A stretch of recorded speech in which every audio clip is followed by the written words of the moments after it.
The sound of papers scattering across our imported marble floor echoed through our penthouse living room.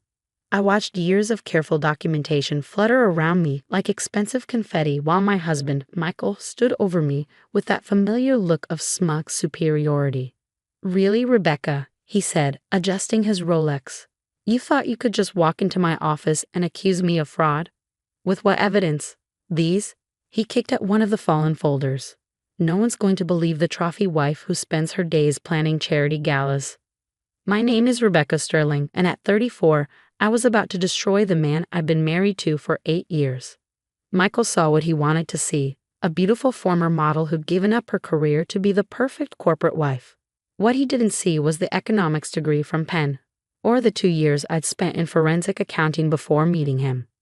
"You're right," I said, keeping my voice steady as I knelt to gather the scattered papers. "What was I thinking?" He laughed, already dismissing me as he pulled out his phone. "I have a meeting downtown. Clean this up before the housekeeper sees it. And Becca." He paused at the door. "Let's not have this conversation again. Stick to what you're good at, looking pretty and keeping my social calendar in order." The moment the elevator doors closed behind him, I stopped picking up papers and instead pulled out my phone, sending a quick text to my sister Lauren. "It's time. Meet me at the usual place in an hour." Then I walked to our bedroom, straight to my jewelry box. The antique locket that had belonged to my grandmother hung innocently among the expensive pieces Michael had given me over the years. He'd never understood why I insisted on wearing such a simple piece to important events when I had millions in diamonds at my disposal. I opened the locket now, carefully removing the tiny flash drive hidden behind the old photograph. 8 years of evidence meticulously collected and backed up, all stored in something he dismissed as sentimental junk. The cafe where I met Lauren was deliberately chosen, small, cash only, and far from Michael's usual haunts. My sister was already there, her laptop open and ready. "You finally confronted him," she said as I sat down, no preamble needed. "We've been planning this for months." I nodded, pulling out the flash drive. He reacted exactly as we expected. Condescending, dismissive, certain I couldn't touch him. Lauren's fingers flew across the keyboard as she began downloading the files. "Does he have any idea how long you've been watching him?" "No," I said, wrapping my hands around a cup of coffee. "He still thinks I spend my days getting manicures and planning his precious charity events." The truth was far more complex. I'd discovered Michael's fraud almost by accident 3 months into our marriage. A misfiled document, a series of numbers that didn't add up, and suddenly I'd seen behind a curtain of his real estate empire. At first, I'd been in denial. Michael Sterling was one of Boston's most respected developers, known for transforming struggling neighborhoods into luxury properties. His company, Sterling Development, was worth hundreds of millions. Surely I was misreading the documents, but then I started paying attention, really paying attention. The community improvement projects that mysteriously fell through after he'd received government grants. The historic buildings that suffered convenient accidents right after he purchased them at low prices. The string of shell companies that seemed to exist only to move money between accounts. "Look at this," Lauren said now, turning her laptop screen toward me. She'd pulled up one of Michael's recent developments, a luxury high-rise in what used to be a working-class neighborhood. The numbers don't match what he reported to the city council. He claimed the project would cost $50 million, but according to these bank transfers, he only spent $30 million. I finished. The rest disappeared into offshore accounts, and that's just one project. Lauren shook her head, her expression grim. "How did he get away with this for so long?" "Because he's careful. He spreads the fraud across multiple projects, multiple companies. Unless you're looking at the whole picture, each discrepancy seems minor." I took another sip of coffee. Plus, he has half the city council in his pocket. Amazing what regular charitable donations can buy. My phone buzzed. A text from Michael. "Dinner with the Andersons tonight. Wear the blue versus, and be more pleasant than you were this morning." I showed the message to Lauren, who rolled her eyes. "God, he's such a patronizing ass. How did you stand it for 8 years?" "Because I needed to be sure," I said quietly. Sure of the evidence, sure of his guilt, sure that when I finally moved against him, it would stick. The truth was, it had taken years to understand the full scope of Michael's operation. He wasn't just defrauding investors and government agencies. He was destroying communities, forcing out longtime residents so he could build luxury properties that sat half empty while he collected tax breaks. "The FBI contact is ready," Lauren said, lowering her voice even though no one was near our table. "Agent Martinez says as soon as we give him the signal, they'll move." I nodded, thinking of the careful groundwork we'd laid.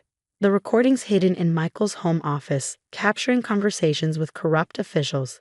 The paper trail I'd pieced together showing how he laundered money through fake renovation projects.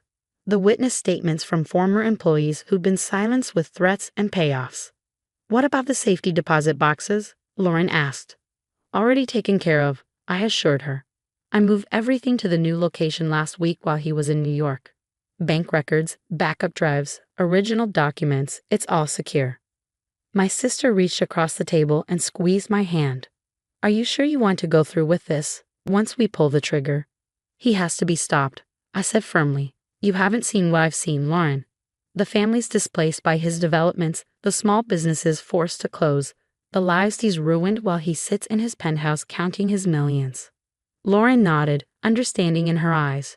She'd been my confidant through all of this, helping me gather evidence, providing technical support, being my sounding board when the weight of it all became too heavy. "The Anderson dinner tonight," she said thoughtfully. "That's perfect timing, actually. Half the city's power players will be there." I smiled slightly, already seeing the possibilities. Michael loved these dinners, loved holding court among Boston's elite. He'd never suspect that his perfectly coiffed wife was about to bring his entire empire crashing down. "I better go get ready then," I said, standing up. Wouldn't want to disappoint my husband by being late to his important dinner.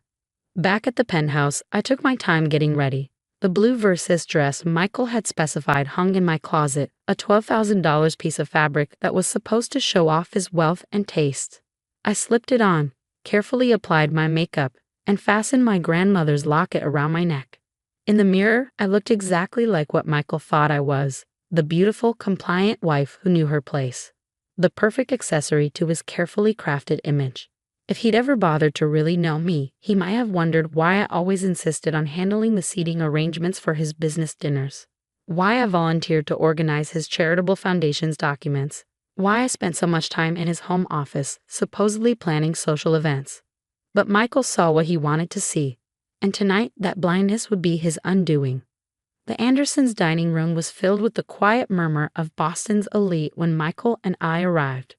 Robert Anderson's mansion in Beacon Hill was the perfect setting for what was about to unfold. Old money, old power, and enough ego in one room to float a yacht. "Rebecca, darling." Sarah Anderson air-kissed my cheeks. "That dress is divine. Michael always makes sure you're the most beautiful woman in the room." I smiled, letting the backhanded compliment roll off me. "You're too kind. I love what you've done with the place. The new chandelier is exquisite."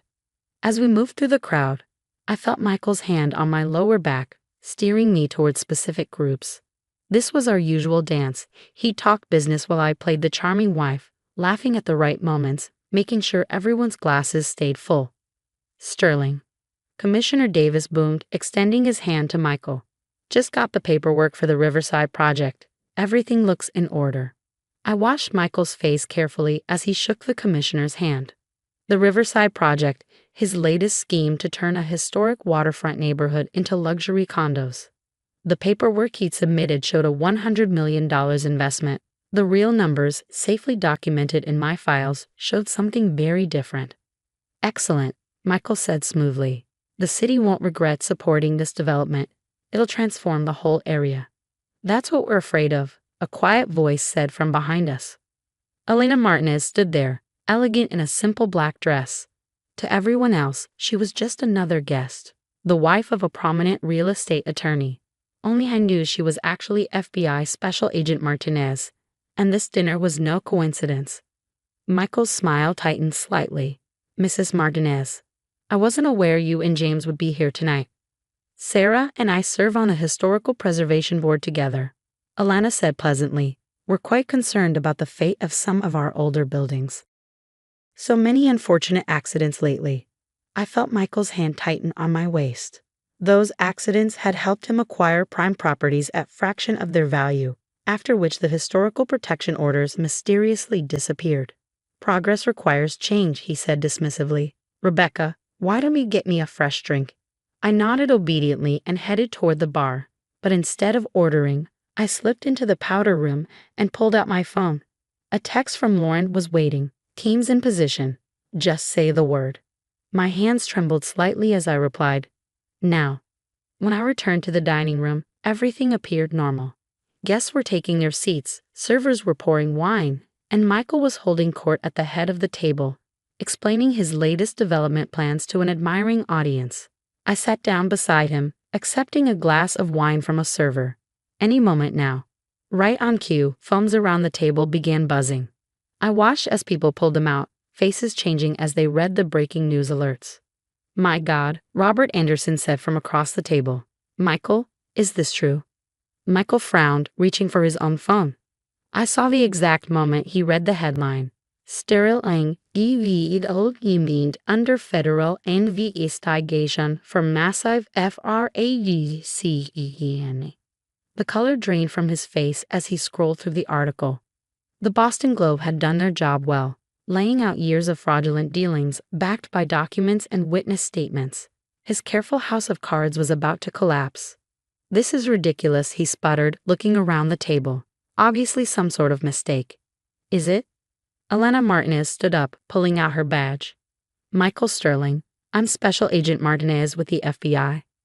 We have a warrant for your arrest on multiple counts of wire fraud, money laundering, and conspiracy. The dining room erupted in chaos as more agents entered. I sat quietly, sipping my wine as Michael was read his rights in front of Boston's most influential citizens. You? He turned to me, realization dawning in his eyes. You did this. I met his gaze calmly. No, Michael. You did this. I just made sure everyone would know about it. You stupid bitch, he snarled, lunging toward me, but agents quickly restrained him. You think you can understand my business? You're nothing but a trophy wife. I finished for him, standing up. That's what you wanted, isn't it? Someone beautiful and seemingly simple who wouldn't ask questions about where the money came from or why those historic buildings kept having convenient accidents. I reached for my locket, opening it to reveal the empty space where the flash drive had been. But you never bothered to look past the surface. Never wondered why I was so interested in handling your paperwork, organizing your files. You just assumed I was decorative, like everything else in your life. The room had gone silent, watching the scene unfold. I could see the moment it hit him, every private conversation in his office, every meeting with corrupt officials, every deal he thought was safely hidden. I'd been there, watching, documenting, building the case that would bring him down. Mrs. Sterling, Agent Martinez said formally, we'll need you to come in tomorrow to make a formal statement. I nodded, gathering my clutch. Of course. I have all the documentation you'll need. Bank records, property assessments, evidence of bribes. 8 years worth. 8 years. Michael's voice was barely a whisper. You've been planning this for 8 years? No, I corrected him. I've been gathering evidence for 8 years. I started planning this the day I found out you were destroying people's lives to build your empire.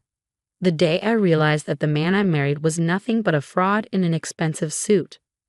As the agents led him away, I turned to the stunned dinner guests. I apologized for disrupting the evening. Sarah, the salmon was lovely. The next few weeks were a whirlwind of depositions, interviews, and legal proceedings. Michael's empire began to crumble as investors pulled out and projects were halted. The evidence I'd gathered was damning, not just of him, but of numerous city officials and business partners who had enabled his schemes. Lauren helped me move out of the penthouse, into a modest but comfortable apartment far from the luxury high-rises Michael had built. What will you do now? She asked as we unpacked boxes. I smiled, pulling out my diploma and CPA license, things I kept hidden for years. I'm thinking of starting a consulting firm, helping small businesses and community organizations protect themselves from developers like Michael. Maybe do some forensic accounting on the side. The trophy wife turning corporate watchdog, Lauren laughed. I love it. The media had a field day with the story, of course. Sociality Angels und Heor UPTDVELPER made headlines across the country. But what mattered more were the other stories, The families who could return to their neighborhoods, the small businesses that would survive, the communities that would stay intact. 6 months later, I sat in a courtroom watching Michael plead guilty to multiple federal charges. He looked smaller somehow, without his expensive suits and air of invincibility. The defendant is sentenced to 15 years in federal prison, the judge announced, and ordered to pay restitution of $400 million. Outside the courthouse, reporters clamored for a statement. I thought about all the times I'd stood beside Michael at press conferences, playing my part as the silent, beautiful wife. Mr. Sterling's crimes weren't just about money, I said into the microphones. They were about power, about the belief that wealth makes you untouchable. But no one is above the law, and no one should be allowed to destroy communities for profit. Later that evening, I sat in my new office, looking out over the city. My consulting firm was already gaining a reputation for helping expose corporate fraud and protecting community interests. The phone rang. Another potential client seeking help. As I reached for it, my grandmother's locket caught the light. I touched it gently, thinking of how such a small thing had helped bring down an empire. It reminded me of something my grandmother used to say. The most dangerous weapon against evil is the truth, carried by someone everyone underestimates. Michael had built his world on lies, seeing only what he wanted to see. He'd wanted a trophy wife, so that's why I let him see, never realizing that sometimes the most effective weapon is the one hiding in plain sight.